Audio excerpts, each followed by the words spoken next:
When we talk about the historic Indians of the Ozarks, we'll talk about two indigenous groups and three or four. I don't remember if the Kickapoos are on there, but if they're not, we'll say something about them. And four non-indigenous. What's it mean to be indigenous? Native. In this case, they're natives, I guess you would say, but they were the ones, and even that's a little bit misleading to say that the Osage and the Quapaw were indigenous, because it wasn't too many years before that they had come from somewhere else into the fringes of the Ozarks. But these are the people, the Osage and the Quapaw were the people who were on the fringes of the Ozarks when Europeans arrived, when we have historic record. And so we consider them the indigenous peoples, even though we know they probably hadn't been here very long. And they may have been the product of ethnogenesis, the product of, we know that one of the results of interaction between Europeans and natives was widespread disease and death. And there's very little record of what happened in the interior part of North America, because for the most part, Europeans weren't here. It didn't stop the disease from getting here, but for the most part they weren't here, other than the Spanish drifting through once in the 1500s. But what happens is we know that large numbers of the natives died, and it's quite likely that if we had some sort of thorough written record of what life was like in the early 1500s or the 1400s in the middle of North America, that the tribes would have been different, the groupings, there may not have been anything that we would know as the Osage. These people may have been the result of the remnants of other groups coming together to survive after disease wiped out many of their fellow tribesmen. But we have the Osage and the Quapaw are the two who are considered the indigenous. And then the non-indigenous, these are the ones that in the historic period migrated or sometimes were forced from east of the Mississippi into the Ozarks for usually relatively short periods of time before then being pushed on farther west into Indian Territory or Kansas. And the Shawnees, Delawares, and certainly the Cherokees were the largest group of those, and probably the best known. We'll start with the Osage.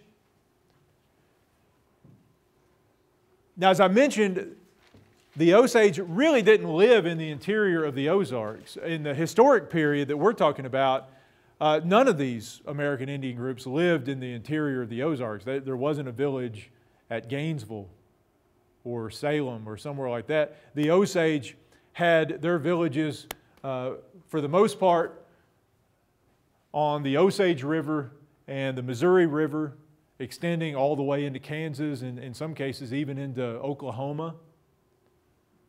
They really didn't have their more permanent villages in what we would consider the heart of the Ozarks nowadays. They used the Ozarks for hunting ground, and periodically they would sweep down into the Ozarks, especially into the White River Valley, to hunt. And when they went hunting, it wasn't, Jed and Ralph going out for the weekend, drinking beer in the cabin. They went hunting for long periods of time and would sometimes spend a couple months on a hunt and would build temporary shelters wherever they were. And so the Osage, like the Quapaw that we'll get to in a minute, were hunters, gatherers, and they grew food as well. As with most of these Indian societies, the women did a large portion of the work. The men were primarily hunters and warriors. The women did almost all of the cultivation, growing what crops they grew. The women also did the processing of meat and hides and all that kind of stuff.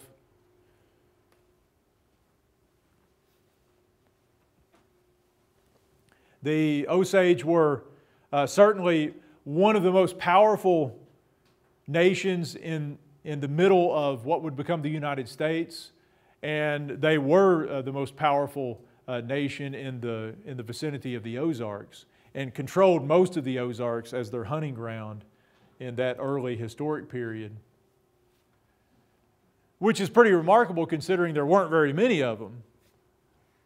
There were, especially compared to later influxes of white settlers from east of the Mississippi, it wouldn't take very long at all for people of European descent to outnumber the Indians in the Mississippi River Valley, because there just weren't all that many of them, but they controlled a vast territory and often fought with their neighbors over that territory. The Osage men were especially known for their ferocious appearance, what the Europeans considered a ferocious appearance. The Osage men were noted as being much larger than the normal men, especially the European men who encountered them. They were probably, or at least from the written records that we have of people who encountered them in these early years, they seem to have been around 6 foot in average height at a time when the average European man would have been 5.5 feet or maybe less. So these seemed to be gigantic men to the Europeans. They also tended to shave their heads with the exception of a single scalp lock, which gave kind of a scary appearance.